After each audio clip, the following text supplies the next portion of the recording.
राजस्थान के बीकानेर शहर से 30 किलोमीटर दूर देशनोक गांव में एक ऐसा मंदिर है जहां 25,000 चूहों की पूजा होती है, जहां भक्त चूहों के साथ प्रसाद खाते हैं, जहां सफेद चूहे को देखना महा सौभाग्य माना जाता है।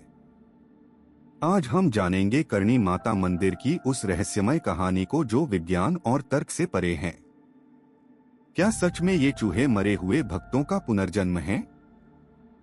क्यों हजारों चूहों के बीच रहने वाले भक्त कभी बीमार नहीं पड़ते? क्या है इस मंदिर का वो अनसुलझा रहस्य जिसे आधुनिक विज्ञान भी नहीं समझ पाया?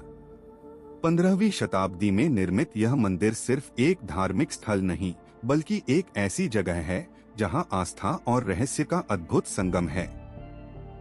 यहां आने वाले श्रद्धालु नंगे पैर चूहों के बीच चलते हैं, उन्हें दूध पिलाते हैं और उनके जूठे प्रसाद को माथे से लगाते हैं। लेकिन सबसे हैरान करने वाली बात यह है कि इतने चूहों के बीच रहने के बावजूद यहाँ कभी किसी बीमारी का प्रकोप नहीं हुआ। न कोई प्लेग, न कोई संक्रमण। क्या है इसके पीछे का वैज्ञानिक कारण, या यह सच में माता करणी का चमत्कार है? करणी माता कौन थीं?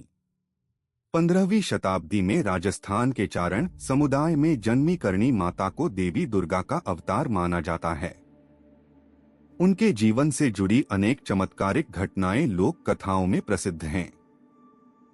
कहा जाता है कि उन्होंने अपने जीवन काल में कई असंभव कार्य किए और लोगों की रक्षा की।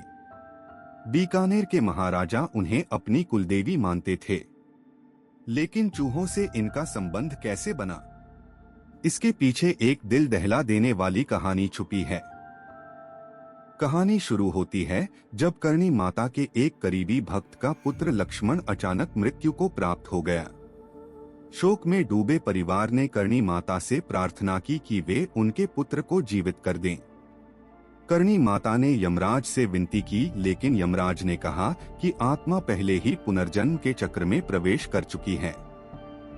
तब करणी माता ने एक अद्भुत वरदान दिया।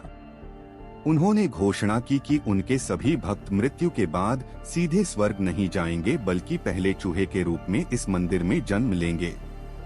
मंदिर में रहने के बाद ही उन्हें मोक्ष की प्राप्ति होगी। और तभी से यह परंपरा शुरू हुई। इस घटना के बाद लक्ष्मण और करणी माता के सभी वंशज मृत्यु के पश्चात चूहों के रूप में इस मंदिर में पुनर्जन्म लेने लगे। आज मंदिर में रहने वाले 25,000 चूहों को काबा कहा जाता है। काबा का अर्थ होता है बच्चे। इन चूहों को भक्त अपने पूर्वजों का रूप मानते हैं और इनकी पूजा करते हैं। सबसे रोचक बात यह है कि इन हजारों चूहों में से कुछ चूहे सफेद रंग के होते हैं। इन सफेद चूहों को करणी माता और उनके परिवार के सदस्यों का रूप माना जाता है। एक सफेद चूहे की झलक पाना अत्यंत दुर्लभ और सौभाग्य का प्रतीक माना जाता है। मंदिर की संरचना भी अद्भुत है। संगमरमर से बना यह मंदिर चांदी के विशाल द्वार से सुशोभित है, जिसे महाराजा गंगा सिंह ने बनवाया था। मंदिर के अंदर दीवारों पर सुंदर नक्काशी है और फर्श पर हर समय हजारों चूहे दौड़ते रहते हैं। मंदिर में प्रवेश करते ही आपको नंगे पैर जाना होता है, क्योंकि जूते चप्पल पहनकर जाने से चूहों को चोट लग सकती है। भक्तों को बेहद सावधानी से कदम रखना पड़ता है ताकि किसी चूहे को नुकसान न पहुंचे। अगर गलती से किसी भक्त के पैर से कोई चूहा दब जाए तो उसे उसी वजन की चांदी या सोने की चूहे की मूर्ति मंदिर में दान करनी होती है। मंदिर में चूहों के लिए विशेष व्यवस्था है। यहाँ दिन भर दूध, अनाज, मिठाई और नारियल चढ़ाए जाते हैं। चूहे इन प्रसादों को खाते हैं और फिर भक्त उसी प्रसाद को ग्रहण करते हैं। जी हाँ, आपने सही सुना। भक्त चूहों के जूठे प्रसाद को अत्यंत पवित्र मानकर खाते हैं और माथे पर लगाते हैं। बाहरी दुनिया के लिए यह अविश्वसनीय लगता है, लेकिन यहाँ के भक्तों के लिए यह परम सौभाग्य की बात है। उनका मानना है कि इस प्रसाद से सभी मनोकामनाएं पूर्ण होती हैं और बीमारियां दूर होती हैं। अब सबसे बड़ा सवाल यह उठता है कि इतने चूहों के बीच रहने से लोग बीमार क्यों नहीं पड़ते? चूहे तो बीमारियों के वाहक माने जाते हैं। प्लेग जैसी खतरनाक बीमारी चूहों से ही फैलती है। लेकिन इस मंदिर के इतिहास में कभी किसी बीमारी का प्रकोप नहीं हुआ। न कोई भक्त बीमार पड़ा, न ही आसपास के इलाकों में कोई संक्रमण फैला। यह रहस्य आज तक अनसुलझा है। कुछ वैज्ञानिकों का मानना है कि यहाँ के चूहे एक विशेष प्रजाति के हैं जो बीमारियां नहीं फैलाते। कुछ का कहना है कि मंदिर की स्वच्छता और निरंतर दूध दही के सेवन से चूहे स्वस्थ रहते हैं। लेकिन कोई भी वैज्ञानिक व्याख्या पूरी तरह संतोषजनक नहीं है। मंदिर में एक और रहस्यमय बात यह है कि यहाँ के चूहे मंदिर की सीमा से बाहर नहीं जाते। हजारों चूहे होने के बावजूद वे मंदिर परिसर में ही रहते हैं। आसपास के गांवों में इनका आतंक नहीं है, न ही ये बाहर के चूहों से मिलते हैं। मंदिर की दीवारों के भीतर ही इनका अपना संसार है। यह भी एक अजीब घटना है जिसकी कोई स्पष्ट व्याख्या नहीं है। स्थानीय लोग इसे माता करनी का चमत्कार मानते हैं कि उन्होंने अपने काबाओं को मंदिर के भीतर ही सुरक्षित रखा है। हर साल लाखों श्रद्धालु इस मंदिर में आते हैं। नवरात्रि के समय तो यहाँ भक्तों का विशाल मेला लगता है। देश विदेश से लोग इस अनोखी परंपरा को देखने आते हैं। कुछ लोग केवल जिज्ञासा के कारण आते हैं तो कुछ गहरी आस्था से। लेकिन जो भी यहाँ आता है वह इस अनुभव को कभी नहीं भूल पाता। हजारों चूहों के बीच बैठकर प्रार्थना करना, उन्हें दूध पिलाना और उनके साथ प्रसाद खाना एक अविस्मरणीय अनुभव है। कई लोगों ने बताया है कि यहाँ आने के बाद उनकी मनोकामनाएं पूरी हुईं, बीमारियां ठीक हुईं और जीवन में सकारात्मक बदलाव आए। मंदिर से जुड़ी एक और रोचक घटना है। कहा जाता है कि जब भी कोई चूहा मरता है तो दूसरे चूहे उसे एक निश्चित स्थान पर ले जाते हैं। मंदिर के पुजारियों ने बताया कि चूहों की संख्या लगभग स्थिर रहती है, न तो बहुत बढ़ती है और न ही घटती है। यह संतुलन कैसे बना रहता है, यह भी एक रहस्य है। कुछ लोगों का मानना है कि जब किसी भक्त की मृत्यु होती है तो उसी समय मंदिर में एक नया चूहा जन्म लेता है। यह विश्वास पुनर्जन्म की अवधारणा को और मजबूत करता है। मंदिर के पुजारी चारण समुदाय से आते हैं और पीढ़ियों से यहाँ सेवा कर रहे हैं। उनके पास इस मंदिर से जुड़ी अनगिनत चमत्कारी कहानियां हैं। एक पुजारी ने बताया कि एक बार एक महिला संतान प्राप्ति की इच्छा से आई और सफेद चूहे के दर्शन की प्रार्थना की। जैसे ही उसने प्रार्थना पूरी की, एक सफेद चूहा उसके सामने आ गया। उस महिला ने उसे दूध पिलाया और वरदान मांगा। अगले वर्ष उसे पुत्र रत्न की प्राप्ति हुई। ऐसी अनेक कहानियां स्थानीय लोगों में प्रचलित हैं जो इस मंदिर की दिव्यता को दर्शाती हैं। कुछ विदेशी पर्यटकों और शोधकर्ताओं ने भी इस मंदिर का अध्ययन किया है। उन्हें यह परंपरा अजीब और रोचक दोनों लगी। कुछ ने इसे अंधविश्वास कहा तो कुछ ने इसे सांस्कृतिक विरासत का हिस्सा माना। लेकिन कोई भी इस बात से इनकार नहीं कर सका कि यहाँ कुछ असामान्य जरूर है। हजारों चूहों के बीच रहने वाले लोगों का स्वस्थ रहना, चूहों का मंदिर के भीतर ही सीमित रहना और भक्तों की मनोकामनाओं का पूर्ण होना, ये सब संयोग नहीं हो सकते। मंदिर में एक विशेष नियम यह भी है कि यहाँ किसी चूहे को नुकसान पहुँचाना महापाप माना जाता है। अगर कोई व्यक्ति जानबूझकर या अनजाने में किसी चूहे को मार देता है तो उसे कठोर प्रायश्चित करना पड़ता है। उसे सोने या चांदी की चूहे की मूर्ति बनवाकर मंदिर में अर्पित करनी होती है। यह नियम इतना सख्त है कि स्थानीय लोग बेहद सावधानी से मंदिर में चलते हैं। यहाँ तक कि बच्चों को भी यह सिखाया जाता है कि चूहों को कोई हानि न पहुँचे। मंदिर की वास्तुकला भी दर्शनीय है। मुख्य मंदिर के अलावा परिसर में कई छोटे मंदिर और कक्ष हैं जहाँ चूहे रहते हैं। मंदिर के गर्भगृह में माता करणी की प्रतिमा स्थापित है जिसके सामने निरंतर दीपक जलते रहते हैं।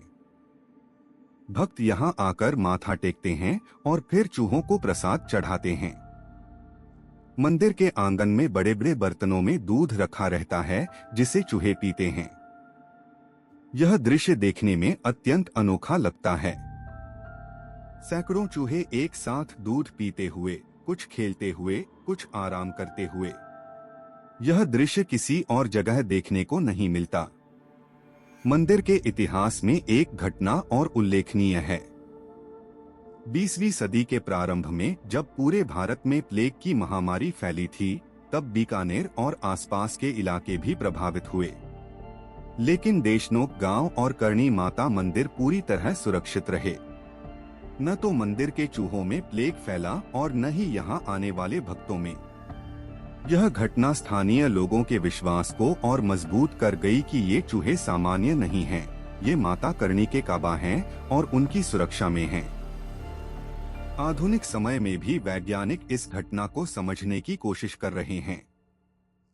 कुछ शोधकर्ताओं ने मंदिर के चूहों के नमूने लिए और उनका अध्ययन किया।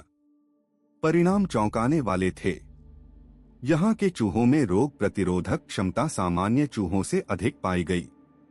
उनके शरीर में कुछ विशेष एंटीबॉडीज थीं जो बीमारियों से लड़ने में सक्षम थीं।